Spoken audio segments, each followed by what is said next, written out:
හරි. 10 වෙනි ගැටුව බලන්න.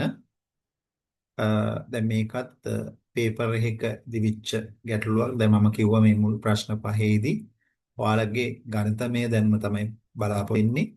ඉතින් අපි ඒක සමීකරණ දාලා දිගට ලියලා එහෙම බෑ. තර්කානුකූල විදියට මනෝමය ආකාරයෙන් ගන්න පුළුවන් නම් හිතෙන් ගන්න පුළුවන් නම් වරද්ද ගන්න නැතුව හිතෙන් ගන්න එක ප්‍රමාණවත්. හරි. ගාන හැබැයි හොඳින් කියවන්න. හරි ගාන ඇනලයිස් කරගන්න.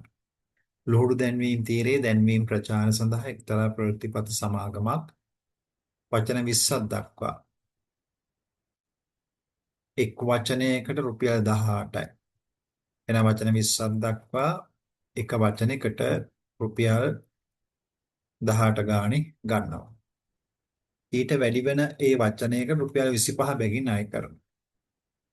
එන වචන 21 ඉඳලා ඉස්සරහට ගියොත් එකකට රුපියල් 25 ගාණි අය කරනවා.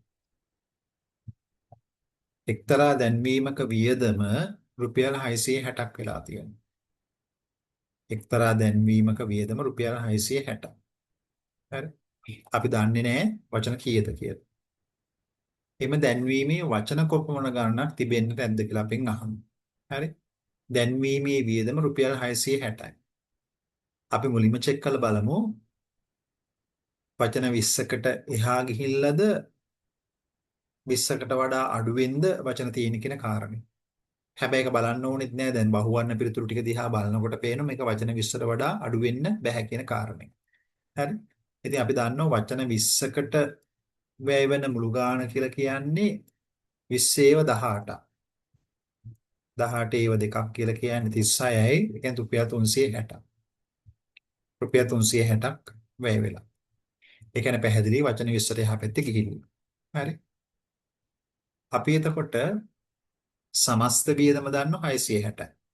සමස්ත වියදම 660න් 360ක් කියන මුළු වචන 20ට. එහෙනම් 660න් 360 අඩු කරන් පස්සේ අපිට පේනවා ඉතිරි වචන ටිකට ගියපු වියදම.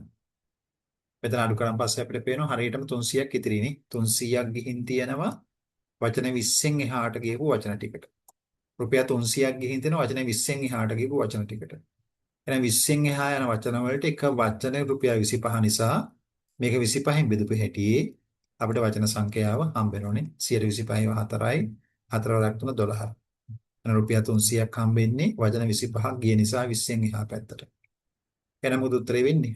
මුල් වචන 20ට 360යි ඉතිරි වචන 12ට 300යි සමස්ත වචන සංඛ්‍යාව 32යිනේ. පිළිතුර වෙන්නේ 32යි. මේක මනෝමය ආකාරයෙන් හිතෙන් ගන්න පුළුවන්. හිතෙන් ගන්න පුළුවන්. හරි. right. ඒකතර බොහොම සරල ප්‍රශ්නයක්. ඔයාලට මේ වගේ ප්‍රශ්නවලදී ලියන්න නැතුව, සමීකරණ නැතුව හිතෙන් උත්තරයක් ගන්න එක තමයි වඩාත්ම සාර්ථක උත්තරේ වෙන්නේ 32.